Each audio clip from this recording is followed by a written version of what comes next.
I paid off their mortgage, covered their medical bills, and sent groceries every single week.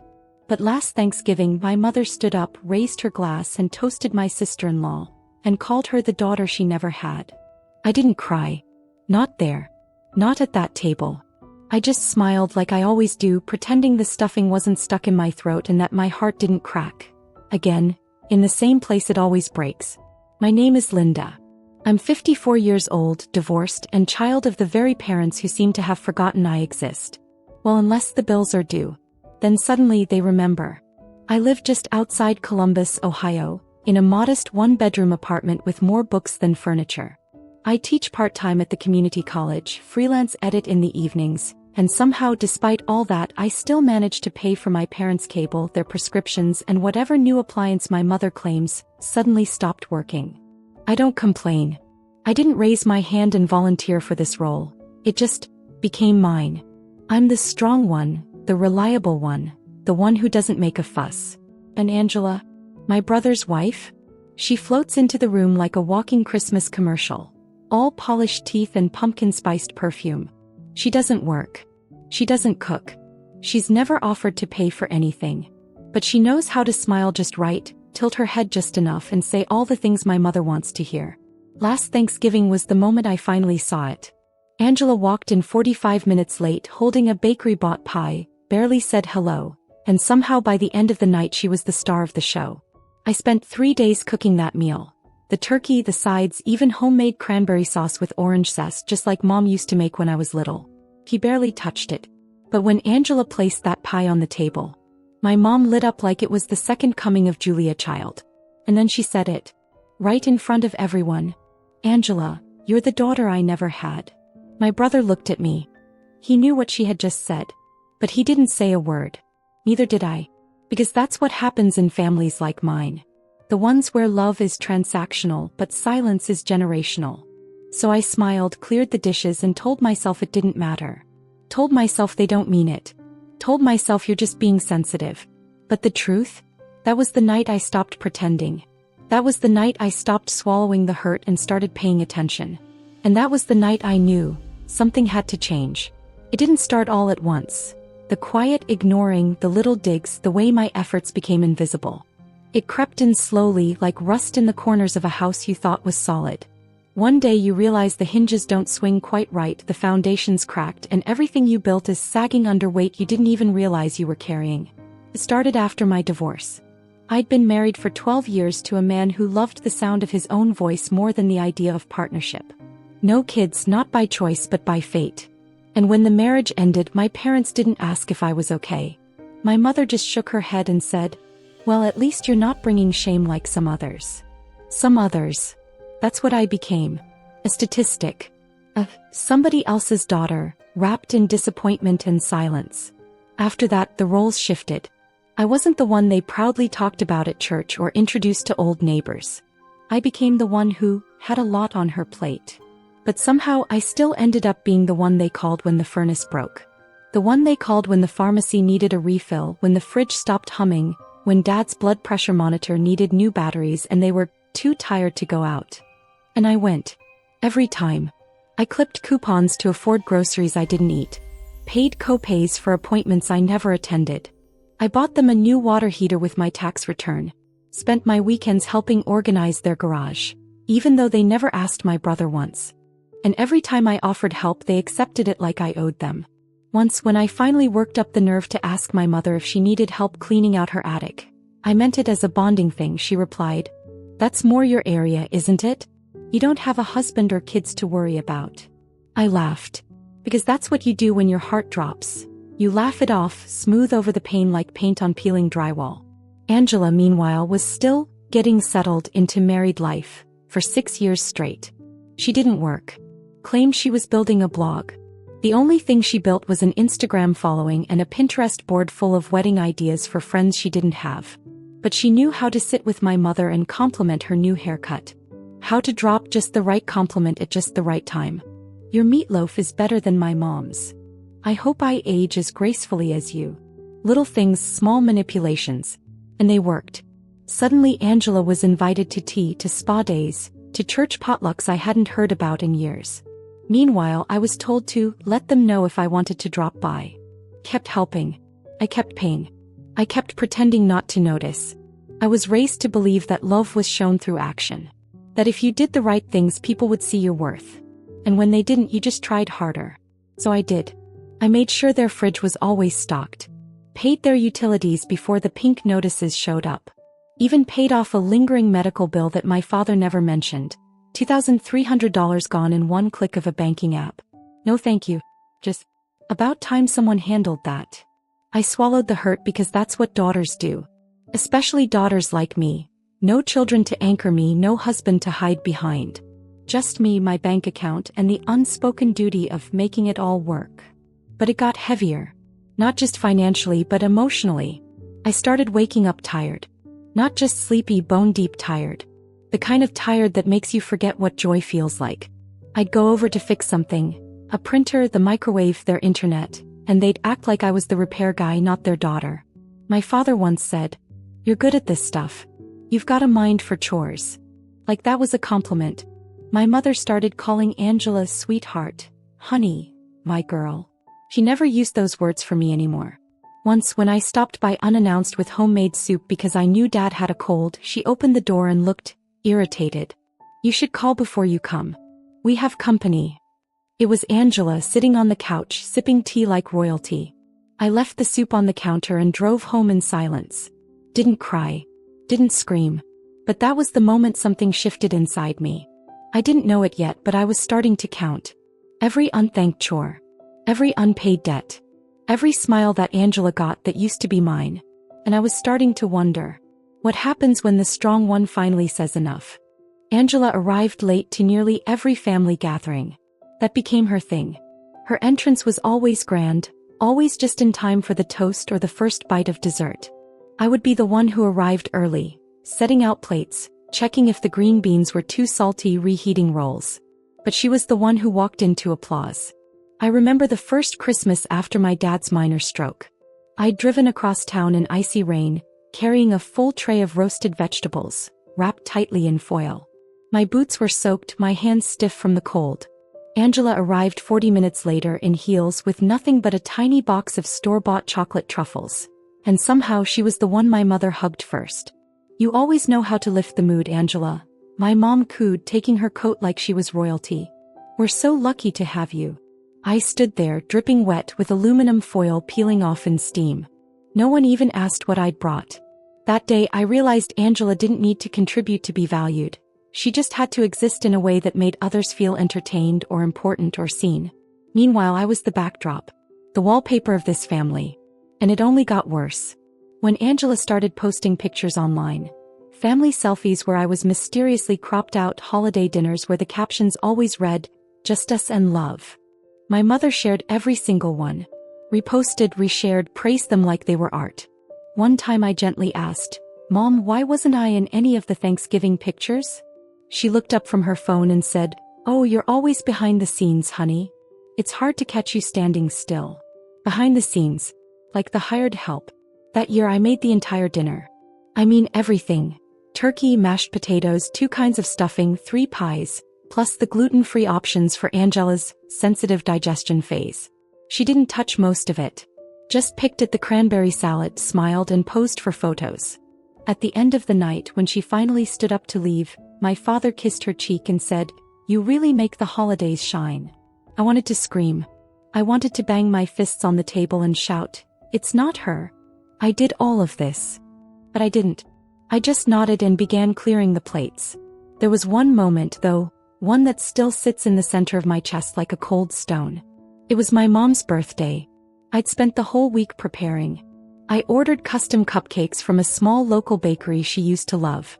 I framed an old photo of her and her sisters from their trip to Niagara Falls in the 70s. I even made her favorite, lemon chicken, slow-cooked for hours in garlic and herbs. I arrived early as usual, to set the table with linen napkins and the good china she kept boxed in the basement. Angela showed up halfway through dinner with a helium balloon and a gift bag from TJ Maxx. My mom squealed like a teenager at prom. "Angela, you always think of everything." I watched her unwrap the gift, a scented candle and a novelty coffee mug that said "Boss Lady." She laughed like it was the most clever thing she'd ever seen. Then, in front of everyone, she turned to Angela and said, "You know, if I'd had a daughter like you, maybe I wouldn't have needed so many sons." My brother froze. I looked down at my plate. My fork clattered against porcelain. The silence that followed was brief, awkward, and immediately buried under the sound of laughter and another toast. But that sentence, that stupid, careless sentence, echoed in my ears for weeks. If I'd had a daughter like you, I started noticing more. How my name stopped appearing in the family group texts. How I was never asked to bring anything fun or special to dinner. Just whatever was missing. "Can you pick up the plates? Oh, and maybe a few drinks? Just whatever." Angela brought a tray of mini eclairs once and got a standing ovation. I brought homemade pumpkin bread and was asked if I could wrap it up and put it away for later. They never meant to be cruel. That's what I kept telling myself. They didn't know what they were doing. But at some point, doesn't it stop being ignorance and start being a choice? It all came to a head one afternoon when I stopped by to check on my parents. My mother had mentioned her blood pressure was up. I brought soup, some fresh bread, and a few grocery items. When I walked in, Angela was already there, lounging in the recliner, flipping through an old photo album with my mom. They didn't hear me come in. I stood in the doorway listening. My mother laughed and said, "I swear, you fit into this family better than anyone else ever has." Angela giggled and replied, "Oh, stop it. You'll make Linda jealous." My mom scoffed. "Linda's too busy with her books and her work and her... what is it she does again?" "Editing," Angela said. "She freelances now, I think." They both laughed. Laughed like I wasn't the one who paid their electric bill last month. Like I didn't exist. I turned around and left. Didn't say a word. Left the soup on the porch, watched it fog up the glass, and drove home in silence. Something cracked open in me that day. Not anger. Not even sadness. Just emptiness. A quiet kind of erasure. Like I was fading out of a picture no one wanted me in anymore. And for the first time, I didn't rush to fill the gap. I just let it echo. It was a Tuesday afternoon when I got the letter in the mail. A manila envelope with my name printed neatly on the front. No return address. At first, I thought it was some legal spam. Another offer to refinance the house I'd already finished paying off. But when I opened it, what fell out made my stomach clench. A property transfer form. The house. The one I'd made every single mortgage payment on for 8 straight years. The one my parents lived in. The one they used to call our family's anchor. That house was no longer in their name. It had been signed over. To my brother. And Angela. At first, I thought it had to be a mistake.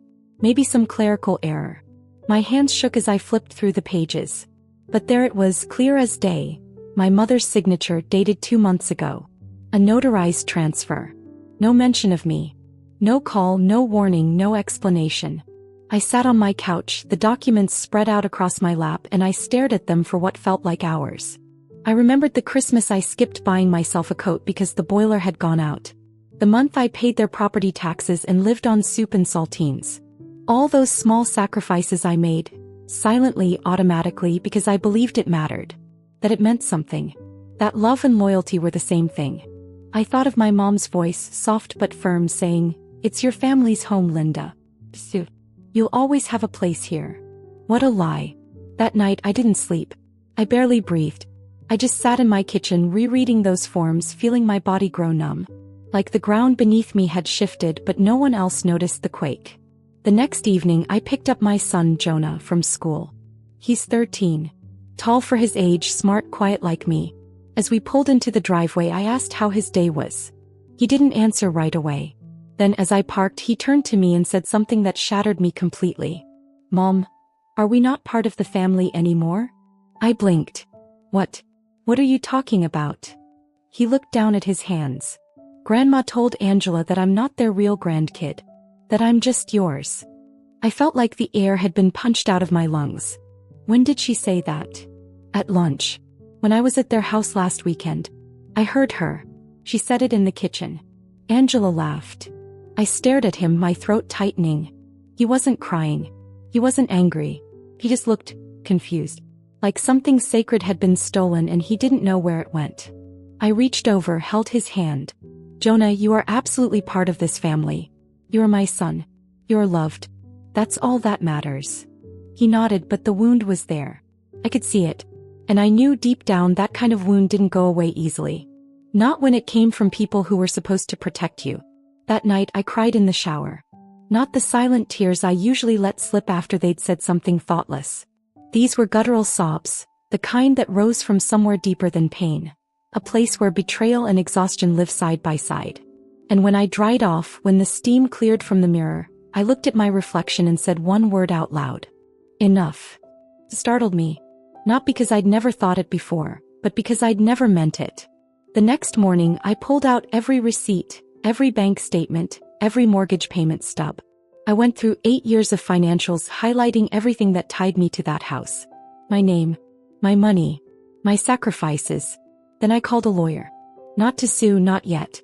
I just wanted to know what my rights were. What I could do. What they couldn't take from me. The attorney, a kind woman named Laverne, reviewed the documents and raised her eyebrows. "You've been paying the mortgage this whole time?" she asked. "Every payment," I said. "And the house was in your name at any point?" "It was purchased under my name originally," I replied. "Then I added my parents. I thought it was safer. For them." She gave a dry smile. "I've seen this before. You try to protect them and they end up giving it away to someone who flatters them just right." Her words stung. But they also gave me clarity. It wasn't about the house anymore. It was about what the house represented. Everything I'd given. Everything they'd dismissed. So I stopped delivering groceries. I canceled the autopay on their cable bill. I removed myself from their pharmacy account. I didn't call. I didn't text. I didn't drop by. I let silence fill the space where I used to be. A week later, my mom left a voicemail. "Linda, the internet's not working. Could you come take a look?" I didn't respond. 2 days after that, my brother called. "Mom says you're not picking up. Everything okay?" I stared at the screen until it stopped ringing. Angela texted a thumbs-up emoji, for some reason, like she was poking the wound just to see if I'd flinch. I didn't. I spent those days walking with Jonah, teaching him to cook simple meals, rediscovering my own apartment. The way the sun came through the window at 4 p.m. The smell of cinnamon in my tea. My life, quiet, unburdened, beginning to hum again. But I wasn't done yet. Not even close. Because deep down I knew, silence could be healing, or it could be a weapon. And soon they were going to learn what it felt like to lose something they thought would always be there. The photo came from Janice. She's an old friend of mine, a neighbor from 3 streets over, the kind who still sends Christmas cards and texts random updates like weather alerts or local sales. That day it was a photo. No context, no caption. Just an image that stopped me cold. My mother and Angela, sitting at a round table in what looked like the most expensive restaurant in town. White linen, crystal glasses, gold-plated utensils. A 2-tier cake sat in front of them, frosted in ivory cream with "Happy Birthday, Angela," scrawled in elegant cursive. My mother was clapping. Angela was holding up a flute of champagne. They were both glowing. I blinked, confused at first. I hadn't heard of any birthday plans. Maybe it was from last year? Then I noticed the date on the image. Yesterday. The timestamp hit like a punch. They'd gone out. Thrown a party. Big one, clearly. And hadn't invited me. That wasn't new. But something else was. Something worse. My stomach twisted as I zoomed in on the wine bottle. The label, expensive, boutique, only sold at one place in town. I recognized it. I'd bought it once for their anniversary dinner 5 years ago. A splurge. A luxury. They said it was too much. But there it was on that table. With Angela. I felt bile rise in my throat. I flipped to the next image. A group shot. Waiters, a few of Angela's friends, and there in the corner, a small, glinting rectangle peeking out from the check presenter.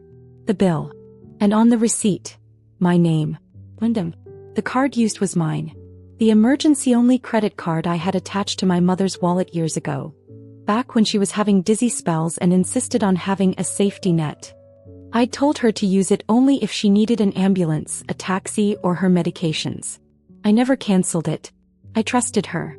I was a fool. The restaurant charged over $600. For Angela's birthday. On my card. Without asking. Without even telling me. The rage didn't come in loud. It came in quiet.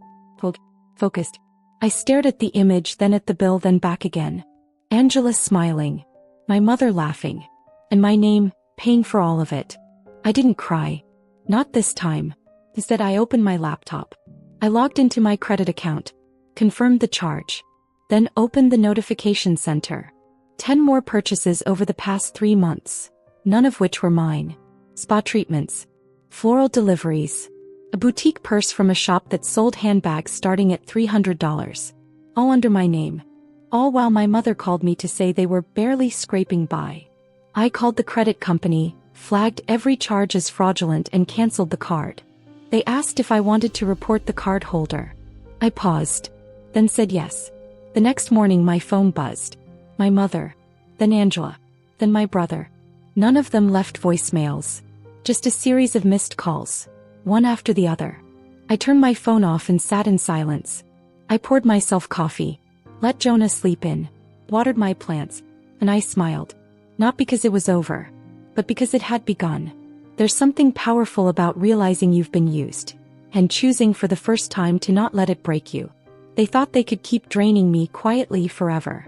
That I'd never notice, or if I did I'd never say anything. But this was too far. Not just the theft. Not just the disrespect. The fact that they used my money to celebrate her. To toast to the very person who'd taken my place in their eyes. That wasn't just betrayal.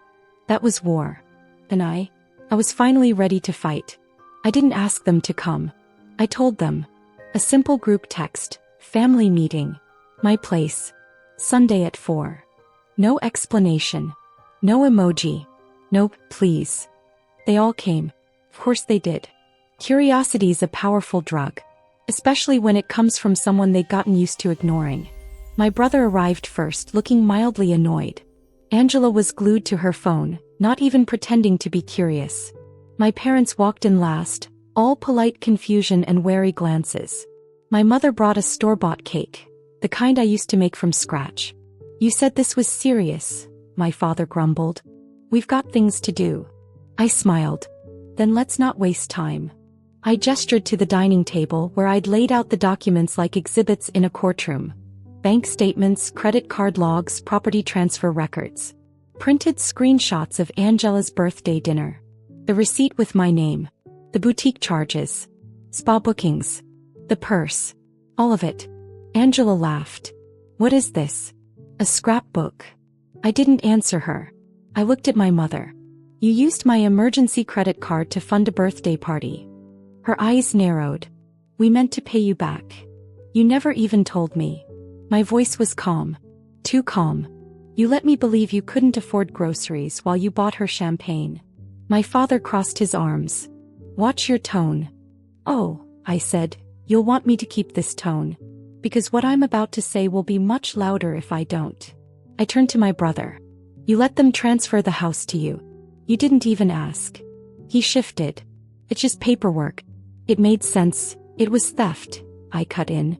And I have every receipt to prove it was my money that paid for that house. Not yours. Not hers. Not theirs. I pointed at the documents. 8 years of mortgage payments. Every utility bill. Property taxes. Difference. All from my account. Angela stood up. Linda, I think you're overreacting. Everyone here loves you. You've just been under a lot of stress. Sit down, I said. Not loud. Just firm. She froze. I picked up a USB drive and held it up. You know what's on here? A voice recording. You and my mother. Talking about how I'm not really family. About how Jonah isn't blood. My mom paled. My brother looked at Angela. You recorded us, she hissed. I didn't have to. The smart assistant you gifted them listens to everything. Including you two gossiping in the kitchen. Google remembers. I set the drive down. I've spoken to a lawyer. The property transfer was unethical, possibly voidable. The credit card charges were unauthorized. And the slander you've been spreading about my son is something I could pursue in civil court. Silence. No one moved. I let it sit. Then I took a breath. But I won't. My mother's head shot up. You won't. No, I said. I don't want your house. I don't want your fake apologies. I don't even want the money back. I want my freedom. My voice cracked slightly. I have spent decades trying to earn your love. And I finally realized I was chasing something that doesn't exist. Not for me. I looked at each of them. So keep the house. Keep your Sunday dinners and your curated photo ops. But don't expect me to keep pretending I'm part of this family. My brother looked genuinely confused. But we are family. I nodded. Funny. That's not what Mom said last week when she told Angela that I was just someone passing through. My mom opened her mouth. No words came. Angela scoffed. You're just bitter. Because I make things easier. You make things easier, I repeated, by flattering egos and dodging responsibilities. I made things work. And now I'm done. I pushed the documents toward them. Take a photo. Frame it if you like. It's the last thing I'm giving you. I stood. Walked to the door. Opened it wide. No one moved at first. Then my dad got up, muttering something about not being treated this way. My mom followed, looking back at me like she was about to say something. Then didn't. Angela shrugged, grabbed her purse and walked out like she hadn't just been unmasked. My brother lingered. You're really cutting us off? He asked. No, I said. You already did that. I'm just finally noticing. And with that I closed the door. I leaned against it. The silence was deafening. Beautiful. Terrifying. Freeing. And for the first time in a very, very long time, I felt light. I didn't move away. I didn't run to another city or sell all my things and disappear into some fresh start fantasy. I stayed right where I was. Same apartment, same neighborhood, same grocery store with the sticky carts and wilted lettuce on Tuesdays. But everything was different. For once, the silence in my life wasn't heavy. It was clean. Clear. Like air after rain. In the weeks after that meeting, no one called. No apologetic voicemails. No dramatic knock on the door. Just quiet. First it stung. I kept checking my phone like a fool. But eventually I stopped. I started watering my plants on schedule again. Cooking for myself. Listening to music without the weight of memories attached to it. Jonah smiled more. He helped me repaint the living room one Saturday, choosing a soft, warm blue. It feels calmer in here now, he said. He was right. I found joy in the smallest things. Mornings with tea on the balcony. Evening walks with Jonah, watching the sky turn to fire and then fade. I even started writing again. Nothing big, just essays, little pieces of thought, stories that had been trapped inside for years. I didn't share them with anyone. Not yet. But I wrote them for me. That was enough. Then one Thursday afternoon I got a letter in the mail. Not a bill. Not junk. A handwritten envelope addressed to Ms. Linda M. I opened it, curious, and nearly dropped it when I saw the name. Melody. A girl I used to tutor for free at the library when she was struggling in high school. I hadn't seen her in over a decade. Her handwriting was careful, looped, grown up. Dear Ms. Linda. I don't know if you remember me. You helped me pass English when I thought I never would. You stayed after school with me. You believed in me when I didn't believe in myself. I wanted you to know that I just got accepted into a graduate program for social work. I'm going to help girls like me. And I wouldn't have gotten here without you. Thank you for seeing me. I reread that line over and over. Thank you for seeing me. It broke something open in me gently this time. Not like the sharp break from before, but something softer. Healing. That letter was the first time in my life that someone had acknowledged what I gave without expecting anything in return. He remembered me. Not for what I paid. Not for what I fixed. But for how I showed up. I sat on my balcony that night, the letter in my lap, the sky melting into dusk. Jonah came out and sat beside me. You okay? He asked. I nodded. Better than okay. As I was. Sometimes the deepest pain doesn't come from strangers. It comes from the people we spend our whole lives trying to love right. The ones who should have known how to love us back. For Linda, love meant showing up, sacrificing, staying silent when it hurt. But in the end, all it gave her was emptiness. Until she decided enough was enough. This isn't just a story about family. It's a story about awakening. About realizing that loyalty without boundaries isn't love. It's self-erasure. And healing doesn't always come with applause. Sometimes it comes with silence, and the peace that follows it. Linda didn't get the apology she deserved. She didn't get the thank you, the embrace, the tearful reconciliation. But what she did get was herself. Her time. Her voice. And the chance to be seen by someone who meant it. Maybe you've been Linda.